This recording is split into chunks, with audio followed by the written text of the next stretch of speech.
వంటలక్క సీరియల్‌లో వెన్నెల, శంకర్‌ల జంట ఎంటర్ అయినప్పటి నుంచి కథ వేరే లెవెల్‌లోకి వెళ్ళిపోయింది. ఈ శంకర్‌ని చూస్తుంటే ఒక యాంగిల్‌లో విష్ణులాగా అనిపిస్తాడు.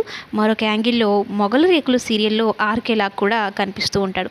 వెన్నెల, శంకర్‌ల మధ్య వచ్చిన ప్రతి ఒక్క సీన్ అయితే చాలా ఇంట్రెస్టింగ్‌గా అనిపించేది. వీళ్ళిద్దరి మధ్యన రొమాంటిక్ సీన్స్ కానీ, వీళ్ళిద్దరి మధ్యన ఫైటింగ్ కానీ, వెన్నెల మీద చూపించే ప్రేమ కానీ, కేరింగ్ కానీ చాలా మంచిగా అనిపించేది. ముఖ్యంగా చెప్పాలి అంటే ఈ సీరియల్‌కి హైలైట్ ఏంటి అంటే నాగమ్మ. నాగమ్మ మారడమే ఈ సీరియల్‌కి పెద్ద హైలైట్. లాస్ట్‌కి ఇచ్చిన ట్విస్టే సూపర్ అనిపించొచ్చు.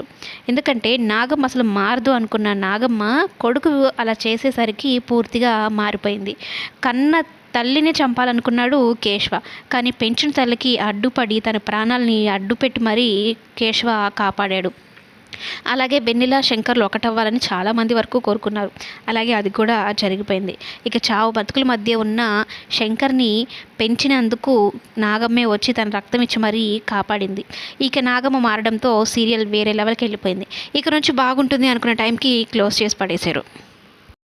ఇక నుంచి మన ఛానల్లో ఈ సీరియల్‌కి బదులుగా కొత్త సీరియల్ స్టార్ట్ అవుతుంది కదా! 'నిండు మనసులు' ఆ సీరియల్‌నైతే మనం చెప్పుకోవడం అయితే జరుగుతుంది. 'నిండు మనసులు' స్టోరీ కూడా ఆల్మోస్ట్ ప్రోమోస్ చూస్తే చాలా ఇంట్రెస్టింగ్‌గా అనిపిస్తుంది. మరి ఇంట్రెస్ట్ ఉన్న వాళ్ళు ఈ వీడియోకి ఒక లైక్ చేసి 'నిండు మనసులు' కావాలని టైప్ చేయండి.